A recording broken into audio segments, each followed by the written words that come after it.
Ladies and gentlemen, welcome to the Ryan Ride Mechanic channel. How the heck are you doing today?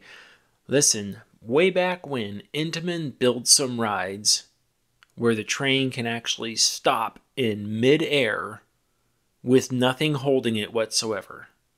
It was pretty cool. And today, I want to talk about it. And why should the people listen to you?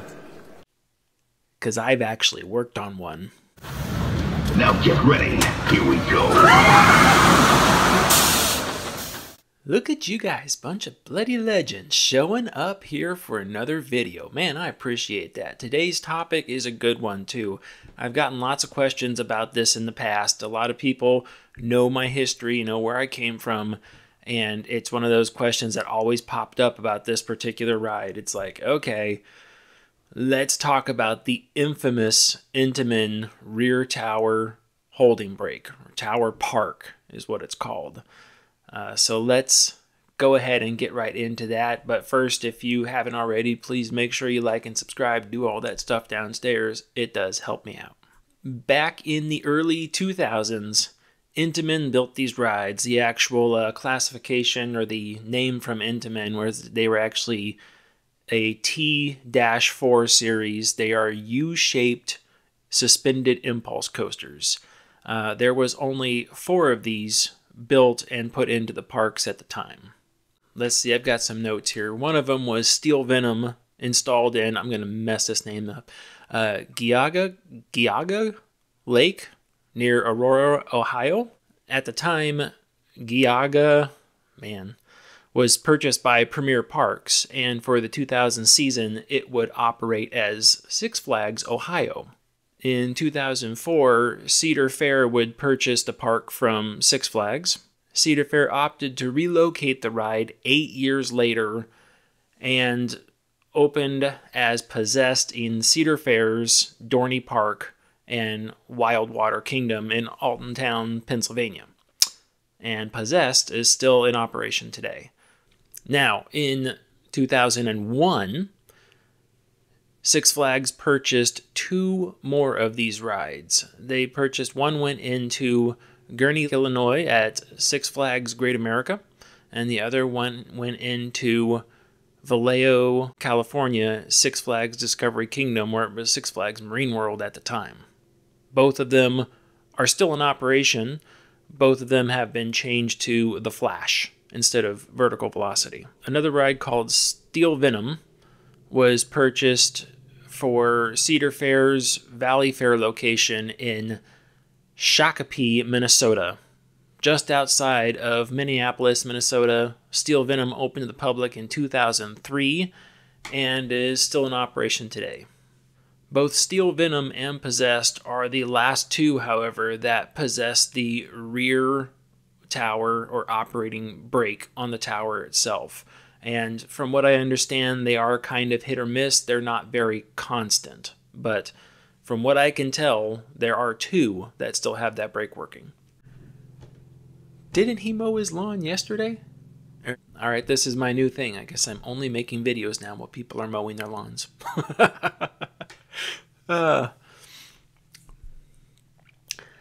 So what set these coasters apart, aside from later revisions where Intamin made their U-shaped coasters like Wicked Twister, was that the front tower was a corkscrew, like traditional of these rides, and the rear tower was straight. On the newer rides, the back tower was a corkscrew as well. But the rear tower was straight because they lined them with a set of LIM motors up there. LIM stands for linear induction motors. If you want to learn more about these, I have a link.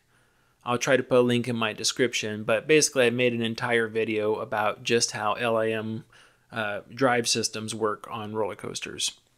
These are the same LIM motors that are used downstairs, and I won't say LIM all the time, I'm going to just say LIM. These are the same LIM motors that are used downstairs to launch the ride forward on these rides, so there's basically 2 sets of them, one flat and level down at the bottom of the ride, one up at the top in the back tower, which is typically referred to as the back tower. these limb motors were actually placed up there for a ride element. Well, normally we use limb motors to accelerate and deaccelerate trains, but in this case, it was actually put in as an element in the back, which is... With the addition of these motors on the back tower, Intamin chose to energize them on one of the swings and basically pluck the train right out of the air. So on rides like Mr. Freeze, Reverse Blast, things like that, that Premiere built, they used vertical limb motors again on those rides to take the train and basically keep the acceleration going and lift it up higher on the back tower. That way it had enough momentum to make its way back through the course to the front again. For these particular rides, Intamin wasn't trying to make them gain momentum. They were simply just wanting to literally hold the train in midair, which is pretty impressive when you think about it, because induction motors don't actually touch the train. They get close to it, but they don't touch. So if you think about the sheer energy involved, you're taking a train that weighs 14 tons static with no passengers on it, and you're suddenly stopping it dead stopped. I mean, it's not a drift, it is a dead stop. 100+ feet off the ground in just midair, which is really impressive. It also puts a lot of stress on the train. So let's get into how the holding brake works. So to know this, we have to talk about the general operation of the ride, and I'll throw that in there. Basically, the ride is divided up into 6 sections, and those are called swings. These rides are a multi-swing ride. That's typically what manufacturers call this when trains move back and forth like that on the same circuit. There's no second train on them. For instance, Top Thrill 2 is actually a 3-swing ride now, because you come out in the launch area, you go up that front tower, that's swing 1, back tower, that's swing 2, and then up and over on swing 3. Well, really similar to the swings on these impulse coasters. So swing number 1, the train sits in the static home position, and then the ride is launched under full power, going as fast as it can up the front tower. So it accelerates full power out and up. Once it leaves the limbs on the bottom there and the train starts to go up the front tower, the computer changes its setup to swing 2. As the train comes down off the back tower and hits those limbs again, it starts the swing 2. And what swing 2 does is it will accelerate the train again in reverse. Now, the reverse swing is typically not under full power. It's actually just a little bit. It's meant to speed it up just a little bit more. Let's say that first swing honestly gets the ride up to about 45 miles per hour. And then when it comes down the second swing, it accelerates it only to about 50 miles per hour. It's not much, but you lost some momentum on the front, so you don't come back in at the full 45 miles per hour. You come in a little bit less, about 40 miles per hour, and then you go back up to 50, which accelerates in reverse. So that's swing 2. As it leaves those stators, that's still swing 2, and then it goes up into the back tower, and then nothing happens, and then it comes back down. Now swing 3, once it comes down off that back tower, swing 3 is what's considered the full speed pass. Again, it's not really full speed because it's coming down close to 50 miles per hour, and they accelerate it to roughly 65, 70, somewhere in that range miles per hour to get back up the front tower. But that is considered its full speed, but it doesn't actually go the drive's full speed. The drive can do much more, but for safety, it's tamed way down. That way the train doesn't get close to the end of the track. Fun little feature on that, the operators can actually go into the panel and actually take some percentage of the drive off of the panel if they wanted to for some reason. We've used the feature for testing, but I've never actually seen or heard of any operators like, yeah, we went in and we had to turn it down, other than to cut power consumption for some reason. Couldn't figure that one out. But the 3 options it gives you, it's like 100%, 97%, and 95%. It's not much, but it's a little bit that you could take some off the top for some reason. Don't know why. Okay, so that's swing 3 up on the front tower. As it comes down off that front tower and it gets back into those induction motors again, that starts swing 4. Swing 4, what it's actually doing during there is that 2 brakes actually drop down on purpose. And its purpose is, as it comes back down at full speed, it slows the train down a little bit, and then as soon as the train slows down, then the drive speeds it back up again. So it's kind of acting like a trim brake at that point. I don't think it's really necessary. I think what they wanted as an effect was they wanted the feeling of accelerating again in reverse. Well, the train's already made its max height on those towers, so it's not going to go higher again. So, well, how do you take something that's going to go right back up to that height and accelerate it more? Well, you slow it down first, and then you give people that little burst of energy accelerating in reverse again, thinking that they're going faster and faster and faster. Honestly, the trim brakes, when you hit them, as you come down, the 2 brakes that are down, doesn't feel like much. You can barely even feel that they're there when you pass through them, but it does scrub some speed off the train, and the ride's able to accelerate it back up. Now, here's where the magic happens. You're still in swing 4 when you leave the flat level part of the ride. As you go up the back tower, the tower park in the system becomes activated. As you go up the back tower, there's a set of IEA net sensors up there, and they are watching your train position as it comes up. So as the train goes into that back tower, it'll come up there, and that IEA net system will watch the rake on the side. The rake is the big black, I can't describe it. It looks like a rake that you would find at a hardware store. And the purpose is it's a linear encoder tachometer. It measures where the train is. Optically, it measures where the train is and where and how fast it's going. I also have a video about these out there as well. It's a pretty little complex system that keeps the ride moving safely. So I don't want to go into it here because that's a whole nother video, which I actually have that whole other video. If you want to learn more about the IEA net system, that's what you would search on my channel, is IEA net system. That's what it's called. So as the train goes up into that back tower, it starts watching that rake, and it's looking for 2 things. One, it wants to make sure the train doesn't go too high, and that's one of the ways it verifies that the train does not go too high. And another one, it's looking for the teeth on the rake to start slowing down. And then once it gets into this certain area where the pulses just start going, once it gets down to where the pulses are almost stopped, it fires the rear tower limbs. And this is called the holding brake or the park brake up on the back tower. So it fires those limbs, and those limbs are actually pulling the train in reverse just a little tiny bit. They are firing at 100% in reverse, very slight. It's not like a big acceleration up. It's very slight. It is actually just enough for the drive to hold the train in that one spot. The drive is actually letting the train slip ever so slightly. If you actually were to sit next to the train and watch it as it comes up and then that brake turns on, you would actually see the train slowly drift down, just literally about this fast. And that's what drives call slip. It's allowing the train to do that. It's not trying to hold it at that 1 millimeter spacing. So the train starts to slip a little bit, but that is enough to give the riders that uncomfortable feeling of suddenly falling forward onto your restraint. And it is an uncomfortable feeling. Not like, ow, that hurt, but it makes you really question what's going on, especially if you're not ready for it. So it's a really cool element that Intamin put in there. So that is the infamous holding brake. So once it holds you there for a split second of time, again, it's not really driven by more than just some timers up there. They say we want to hold it in these parameters for this much time.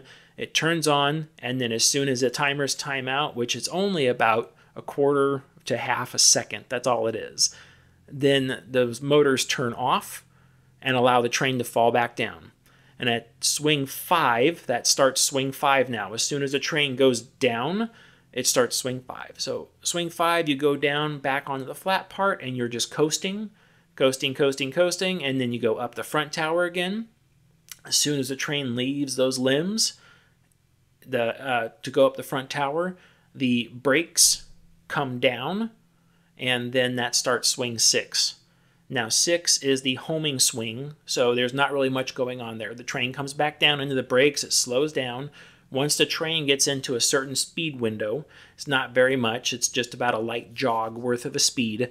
Once the train gets into that window, it tells the brakes to come up, and the drive starts back up and starts to move the train backwards. And once the train comes into the home position, the drive slows it down, it steps it down, down, down in speed, and it homes it within the same, it's about a 3mm window every single time. And then it tells the drive to stop, the drive disables itself, the ride verifies the drive is disabled, it opens up its contactors, preventing electricity from getting to those stators again, and then it simply just puts the platens down and unlocks the restraints at that point. Not too much there.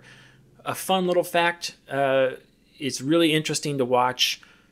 The one at Discovery Kingdom, you can see it really well, but you can see it on all the other rides as well too. When I started working on it, I was watching it sitting there in the home position. This was with people, and I looked at the train and it looked like it was shaking back and forth. And I'm like, why is it shaking? Well, the mechanics at the time, I don't know if they were just messing with me or if they were serious. I honestly don't know which one it was. But they said, oh yeah, the ride's constantly finding home by moving the train back and forth. And some of you also might have heard the same thing. It's moving the train back and forth to constantly find home. And I'm like, how come I don't hear the stators firing? How come when I'm in the back, I don't hear the motor moving back there, where you could hear electricity moving around back inside there? I don't hear any of that. And they said, oh yeah, that's what it's doing. It's constantly finding home. It's not. It's not at all. When it's really interesting when it's sitting down there static at the bottom and you're in between cycles loading and unloading. It may look like the train's moving back and forth, but actually what you're seeing is the train is standing still or sitting still. And what you're actually seeing is the entire track and structure above it shaking back and forth. It's the towers. Because you had all that weight up there twisting and moving back down, the towers are doing this number. And because they're so tall and so straight, they just continue to shake up there, which moves the track down below. They'll stop shaking. It takes about 2 minutes for it to stop shaking. But during those 2 minutes, if you look really carefully and watch the rake fins, the rake up against the track in the background, you can see it very gently just moving back and forth like that. The one at Discovery Kingdom moves more. It moves much more for some reason. I don't know why that is, but it moves a lot more than the other ones. So as you can imagine, this break is pretty crazy to take a like 32,700 pound train and hold it in midair. Guests really do like this feature. Everyone liked it. I haven't talked to somebody yet that was like, I hate that. Like, everyone likes that feature. So the big question becomes, and the reason why I do the video, it becomes, well, why did 2 out of the 4 models turn it off? That's a good question to ask, right? Why did they turn it off? And it's more like 3 out of the 4, because I heard one of them barely ever runs that brake, but it's on from time to time. Oh, well, that brings up a good point. Let's talk about turn-ons and turn-offs. No, I'm not talking about dating here. The holding brake can be turned on and turned off when they want it to be done. It's not as simple as flipping a switch on the operator panel or going in and selecting a setting. It requires maintenance to actually go in and do this. So it's not something that happens quickly, although it can be done. When we used to do it on ours, it was, I think, about 20 minutes worth of downtime to turn the brake off. Basically, they have to go into the IEA net system in the background. The IEA net system is actually where that function is held. They go into the IEA net system and they disable it inside there. And then they have to go into the ride program and disable it inside the program itself. That way, the ride and the net system are so interlaced with each other, they can't have disagreeing data. So if the net system says, I need to hold the train there, and the ride says, don't hold the train there, as soon as the ride tells the drive not to hold the train and the train slides back down, the net system will flip out and give you an erroneous reading. So it shuts everything down at that point. So the two have to be done together with each other to make the ride turn off or turn off on that holding brake function. So you go in there and basically disable the tower park, and then when the ride goes up there on that swing 4 next time, it simply just doesn't fire those motors. It lets the train naturally slide up the back tower and then go right back down. Comes in 4, leaves on 5. Same thing, just no firing of those rear limbs. Now, it's the same process in reverse to turn it back on. If you had it off and you wanted to re-enable it, you just go out there, turn it back on the net system, turn the tower park back on the ride itself, run some test cycles, make sure everything's working, open the ride back up. As a side note, you'll hear me referring to this a lot as the holding brake, which we refer to as a lot as that, but Intamin actually gave it the name tower park. So that's what it's called in the program. So if you hear me say holding brake or tower park, it's the same term either way. So I'm talking about the same thing. So these models did have lots of troubles with that rear holding brake or the tower park. So let's start with the one-off, which is the one-off is Six Flags Marine World, which is now Discovery Kingdom. That park had a rough installation when it started. So they put the ride in, and I believe its height, I believe they're all set at like 180 feet. And the city where that park rests out there in California, the city has a height limit in that area of the park. They can only build rides that are no taller than 150 feet. So 150 foot's the max, and they put a 180-foot ride in, 30 feet higher. But I mean, realistically, who's got a tape measure? Who's out there really checking?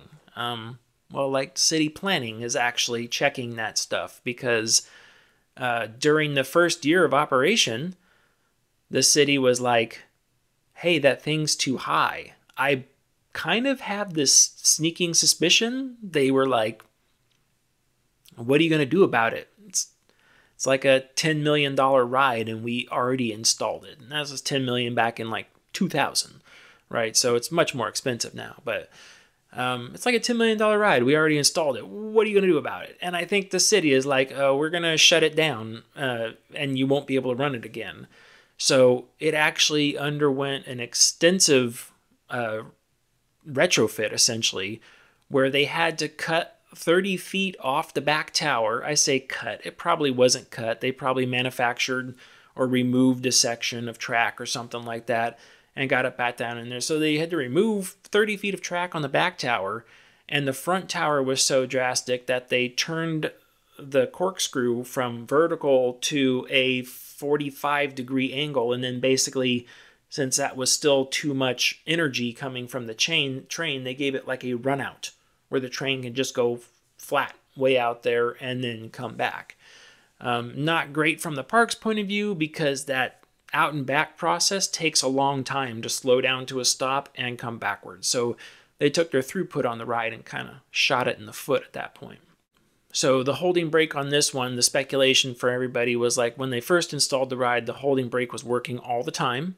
And then after they modified the ride to make it 150 feet high, the holding brake stopped working. And I feel like the speculation there is pretty much spot on. So on that back tower, you have, let's say, 50, 60 feet of limbs sitting up on that back tower.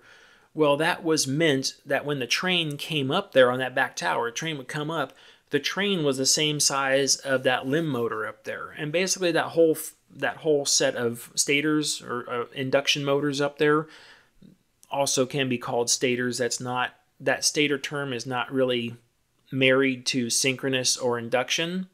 Even the induction ones say stator right on there.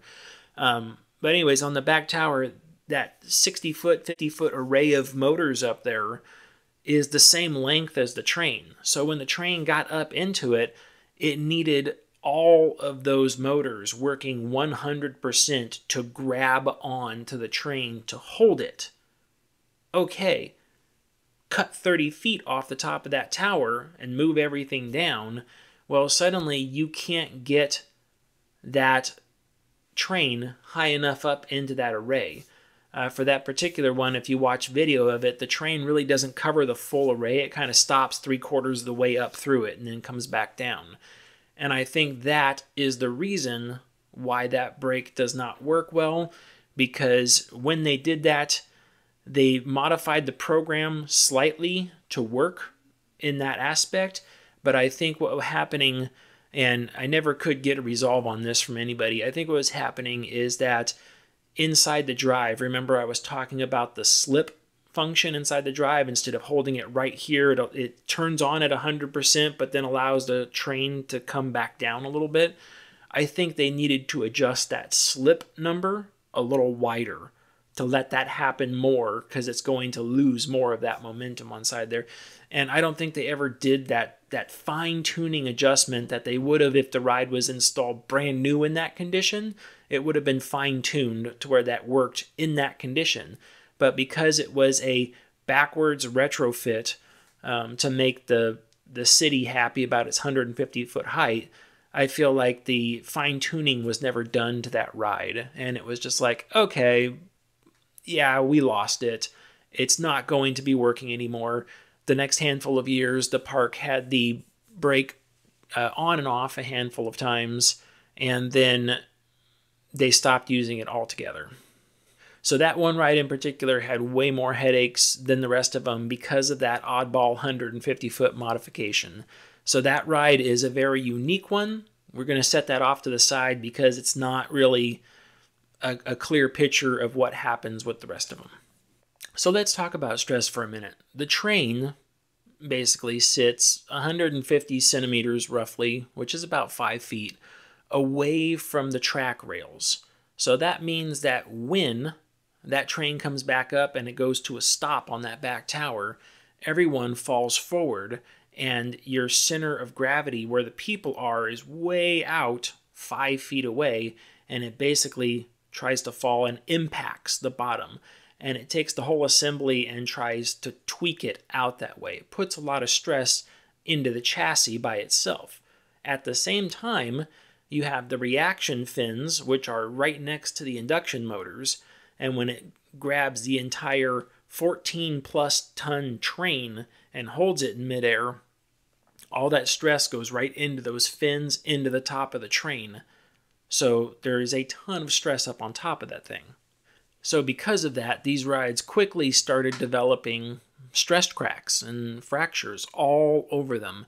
And you can see that on the rides, because if you ever take a look at them brand new, you'll see the side of the chassis are really nice and smooth, and they look really nice, and it's no big deal. And then you start looking at them the next year, and then the next year, and you'll see doubler plates and all sorts of gussets popping up.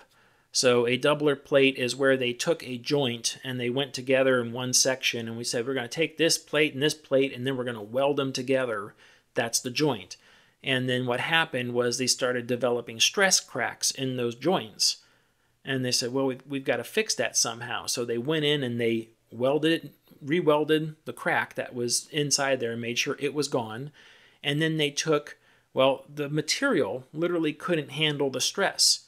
So they took a big piece of steel, typically they kind of look like a diamond or maybe an oval or something like that, and put that over it, kind of like a weird looking band-aid, and they welded that all the way around.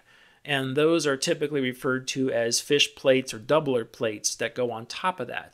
And their sole purpose is to strengthen that area, strengthening the joint itself to make it last longer. So you'll start to see those on those trains actually pop up everywhere. They just started, the whole side of the train is now littered with fish plates, doubler plates, whatever you want to call them, all over the place. And then there was a lot of stress in the backbone assembly itself. The backbone is the place where you sit. That's where the seats, like, that's where this guy was mounted. It's on the backbone. Well, the backbones, like as I'm sitting in the train, the backbones had a mounting assembly right about here with a big pin that kept it tight, and then 2 safety bolts, one on each side, just in case the pin failed. And that would allow those coaches to flip-flop back and forth a little bit more, and then it also allowed a little bit of side-to-side wobble. The things weren't supposed to be tightened down tight, like they weren't supposed to crush the assembly together. The pin was supposed to do all the work, but they loosened up and they ended up tightening them. So Intamin's response to that was to simply just remove this assembly right here that allowed you to disconnect the backbone. And their new chassis, if you ever see some of the new chassis out there, I'm pretty sure Wicked Twister has the new chassis on them, or had the new chassis on them. But I know they're out there. Discovery Kingdom has new chassis on them. They are one piece. There's no bolted assembly here. That went away. It doesn't exist anymore. So they got rid of all that headache simply by doing that. And there was a lot of welds and stuff there too, which increased the NDT time needed to inspect those during the off season. So when you're talking about all this weight off to the side and holding it out there, it might not seem like a lot to you, but try it. You know, stand with your feet in line together, put your back up against the wall, and take a 10-pound weight. I don't think I have anything that heavy, and just hold it straight out in front of you. It's like, it may not seem hard, but you give it a little bit of time and your arm starts getting really tired. It's like, that's a lot of stress further out there. If you take that same weight and you just brought it back a foot away from you, you can hold it there all day. That's no big deal. Oh, that's some high quality H2O. So you think about all that weight out there, and as it goes up, and those tower park brakes turned on, and you suddenly have to catch all that weight that's 10 feet away from you or 5 feet away from you, that puts a lot of stress back into the frame. It goes back into the chassis. It goes into the reaction fins area, and everything starts cracking apart. This is basically just demonstrating that this is one of the main reasons why parks turn that tower park function off, is because it produces a lot of stress inside the frames that the ride doesn't really need. It uses up a lot of power, definitely uses up a lot of power, and it puts a lot of stress up there. And then you can only repair stress cracks and things like that so many times, and the number's not much, before you are looking at complete replacement. And that is not cheap either. Now, though, you could say, like, people liked it, and the function was a pain in the butt, but even Intamin said it was too much of a pain in the butt, and they stopped producing this model with that rear tower brake on there. So it's not even an option to buy anymore, because they just abandoned that type of ride.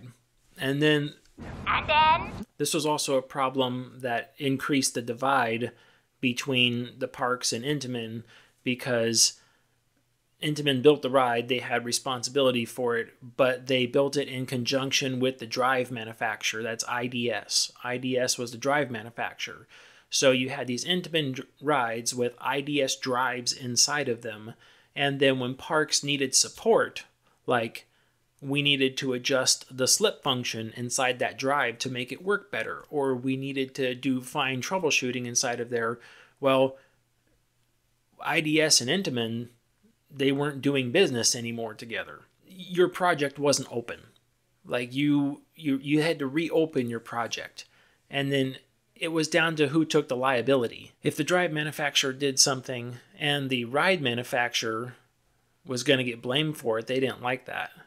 It was kind of one of those things we asked, like, well, what would it take to get someone out here to service the drive, to like reprogram parts of it to make it work better for our particular ride?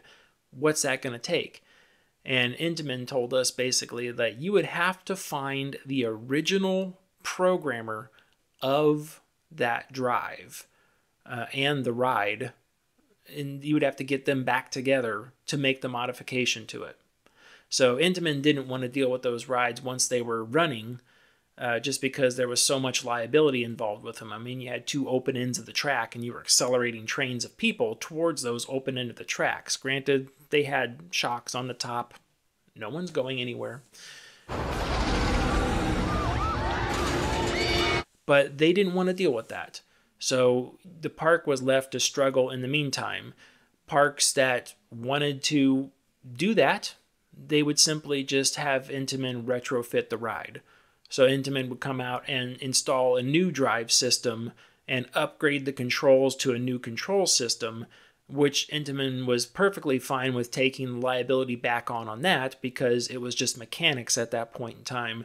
They knew they had the proper control system with the proper drive system. The two were working together, and that was no big deal for them. So the only real way to fix some of those issues was to completely retrofit it, and the retrofit for those rides, I've heard, borderlines the entire cost of the ride itself. So that's not appetizing for parks. Parks are fine with putting a third of the cost back into the ride, or maybe half the cost back into the ride for a big retrofit. But it doesn't get people through the front gate. People don't come because a ride's been retrofitted, unless it's something like an RMC overlay.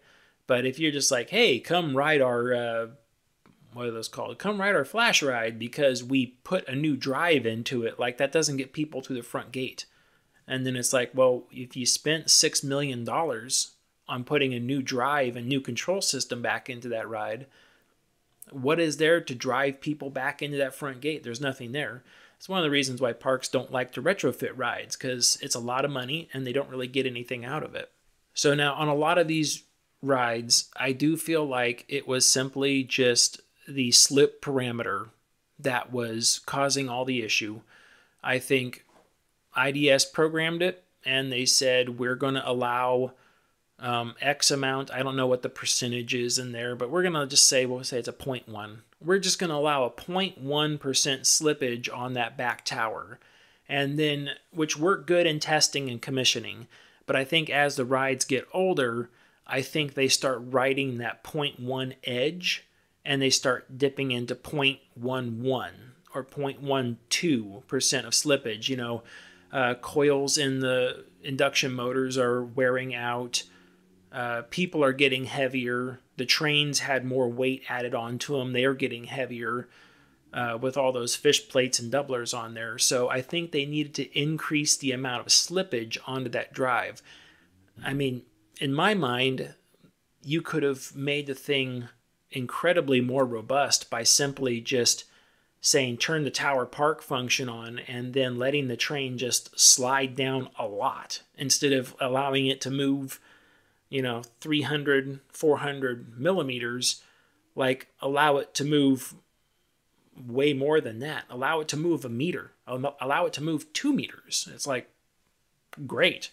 Do that and let the train slide down. You still get that effect of falling against the restraint, but it's much more forgivable at that point in time. And then if the park has power issues, again, these rides are power hogs. They eat so much power. Full launch power consumption on swing 3, which was the maximum height on that ride, it took the park's 12 kV coming into the park, where the park would run at 35 amps, and it pushed it off the 100 amp scale. So 12 kV worth of power coming into the park, it pulled more than 100 amps to get that ride up to full speed. That is a lot of power. And that's, you know, that's industrial 3-phase power coming into the park. So parks that had problems where it's a hot day, everyone's AC unit is running, and the grid is already struggling to produce enough power to handle everybody, and then you're going to put that on top of it, that just means your drive's not going to work well. And that spells disaster for the ride right there. You have all sorts of errors and faults and things like that. So moving away from the slip of the drive, which is one of the main factors of why that thing doesn't work well, is the health of the IEA net system. The IEA net system is an optical system. Again, I have a video on this. I'll try to leave the link in the description down below. But that IEA net system is an optical net system that real-time reads position and speed of the train. And if that isn't working 100%, the drive does all sorts of weird things. It will speed up, it will slow down, it will do weird things in there until it just basically faults and won't work right anymore. So if you had any sensors malfunctioning in the IANet system at the time, it would also cause all sorts of drive faults, which would also cause that rear tower park not to work. I remember one of the times I took a net sensor offline, and as the train would come back on swing 6, it would come back and slowly come back home and then slows down, down, and then just stop. That's the way it was supposed to be. But I remember just taking one net sensor offline and took it out the way it was supposed to be, and then the first cycle back, it like came back down, it slowed down, and got almost to home, and then sped back up again and went out the back of the station. Not like launched, but I mean, it sped it back up towards the back of the station, and then the ride shut down. It was like, what was that? Reset it, turned it back on, went out, came back, it slowed down, and pretty much came all the way to a stop, and then started speeding back up again, and then went right past the home position again. It was like, what? So the net system not working is a critical part to keeping these rides running properly. I'm still impressed that over there at California Adventure, which is now the Incredicoaster, it was built with the same system as these T4 impulse coasters. It's the exact same IDS system inside of there. I'm still amazed that their IANet system is running. I mean, I'm assuming they have much more spares and a bigger department keeping track of all that stuff working properly, but the fact that it's got like 6 trains running out there and it's got those net sensors all over that track reading speed. Everywhere there's induction motors, there's net sensors right next to them. So that's pretty impressive on their part. My hat's off to them for sure. The next question comes up, can it be fixed? Yes, it can be fixed. But the cost is not going to be appetizing to the park at all to do it, because like I was talking about with Intamin not wanting to take responsibility for it because the drive manufacturer doesn't really do that work anymore and it's an archaic system. So I understand Intamin not wanting to work on those in their present state. I completely understand that, and I can also get behind that too. It's actually a dangerous thing trying to retrofit old equipment to old standards. It's a disaster waiting to happen. But you would take another manufacturer coming in and basically replacing everything. And everything has to be replaced, all brand new stuff. It's got to get all new stators. It's got to get a new feedback system, the net system. It's got to get a new one of those. It's got to get a new drive. And then the train has to be retrofitted to whatever you did on top of that. So you're talking about taking an old induction system and replacing it with a newer old induction system and putting it out there. That doesn't quite make sense to me. Honestly, what I would do is I would simply retrofit the back tower. That would be the simplest thing to get this back up and running. It would be the simplest thing to do, which is where you simply take all the stators off the back tower, set them aside, and then you go up there and you install magnetic brakes. You install eddy current brakes out there. And the eddy current brakes, just like you have down below, they would be spring retracted and then air applied down. So they would function backwards like a trim brake does. But it is that exact same thing. You would take them and you would say, okay, let the train go up, and then as soon as that train is almost stopped on swing 4, you push those eddy current brakes back out, and you could put them the whole length of the train if you wanted to. And then as soon as that happened, everyone would fall forward. And then this only takes like half a second to do. So like as soon as you push those brakes out, you pull them right back in.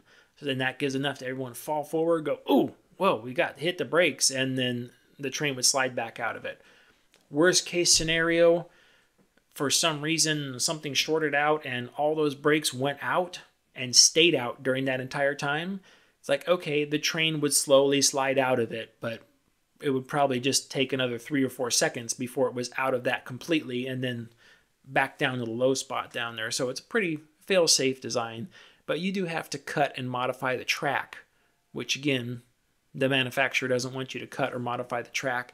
In fact, we had looked at taking the stators off of the back tower of ours since we weren't using them. And we couldn't even do that because they said, well, the design of that tower was meant to hold the weight of those stators. So by taking the stators off, that could increase the stress into a different part of the track and then cause the track to fatigue. So it looks like Steel Venom and Possessed have kept their stators on in the back tower. The back tower park still works on those rides, which is absolutely awesome. If you ever have the chance to ride those, go ride them, because it's a dwindling thing. Those rides are probably going to be removed in the next, I would say, probably 5 years at this point.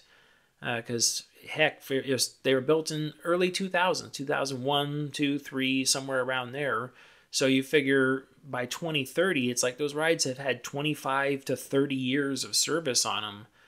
And they're about done. I mean, the track's about done. Those are high-stress rides. They're not like an old steel roller coaster that doesn't have much G-force or anything on it. It's like, no, those are really high-stressed rides. Now, if they can keep them working longer for that, then my hat's off to Intamin for building such a stable piece of structure that they can maintain that for 30-plus years of service. That's amazing. And I believe, and I'm guessing those two parks probably had bugs fixed in the programs for being constructed after the original ones came out. And then when you move them, you also have the chance to retrofit them at that point. So when you take a ride down from one place and move it to another place, there's a whole bunch of capital money released to do that because it costs a lot to install a ride. And then you can do stuff like put a new train on there, because although a new train's expensive, it's only like $500,000 upgrade for just the frames by themselves, nothing else. You're not getting new seats, new restraints, you're not getting new wheel carriers, you're not getting new reaction fins, just the chassis themselves is like a $500,000 upgrade for a new train. So I believe one of the key things to keeping those rides alive was some of their movements. They were able to move them and take them out there. So, you know, in summary, we had that. It's like, okay, I think the drives are too tight. They needed to allow the trains to slip more because they held them so tight on the top that put too much stress into the frames, caused stress cracking. Parks don't like stress cracks because it makes them replace everything. So they simply just said, okay, we're going to turn that function off. And so that function would have decreased the lifespan of their train by 10 years. They turned it off and they got 10 more years of use out of that train before they had to be replaced.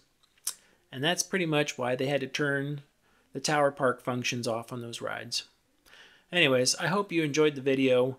If you haven't already, make sure you like and subscribe, do all that stuff downstairs. It helps me out. If you want to contact me, you can always comment on the video, of course, feel free. Or you can email me at ryantheridemechanic@yahoo.com. And as always, stay off the air gates.